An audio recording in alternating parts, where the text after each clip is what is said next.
భయ్యా నీ సీజీపీఏ గనుక తక్కువ ఉండి ఎలా ఇంప్రూవ్ చేయాలో తెలియకపోతే ఈ వీడియో లాస్ట్ వరకు చూడు.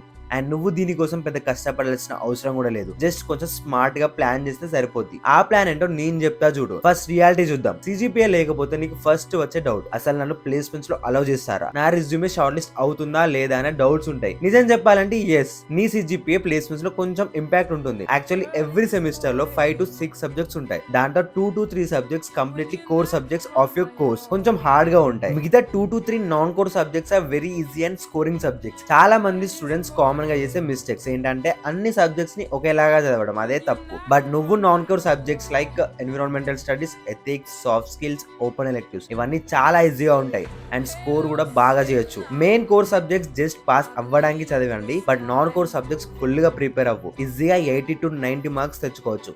అండ్ ఓన్లీ సీజీపీఏ జాబ్ ఇవ్వదు, బట్ జాబ్ గేట్స్ ఓపెన్ అవుతాయి. అండ్ చాలా స్టూడెంట్స్ కూడా తక్కువ సీజీపీఏ ఉందని పానిక్ అవుతారు, కానీ ప్రాపర్ గా ప్లాన్ చేస్తే ఈజీగా సీజీపీఏ బూస్ట్ చేయొచ్చు. అండ్ సీజీపీఏ బాగా స్కోర్ చేయడానికి best time first year and third year. ఈ ఇయర్స్ లో కొంచెం ఎక్కువ ఫోకస్ చేయి. అండ్ ఈ సీజీపీఏ క్యాలిక్యులేషన్స్ ఎలా చేస్తారని కావాలంటే కామెంట్ సెక్షన్ లో చెప్పండి, నెక్స్ట్ వీడియోస్ లో చేద్దాం. అండ్ ఈ వీడియోని నీ సీజీపీఏ తక్కువ ఉన్న ఫ్రెండ్ కి షేర్ చేసి సీజీపీఏ ఎలా బూస్ట్ చేయాలని ప్లాన్ చేయండి. అంతవరకు నువ్వు ఫాలో కొడితే మనం మళ్ళీ నెక్స్ట్ వీడియోలో కలుద్దాం.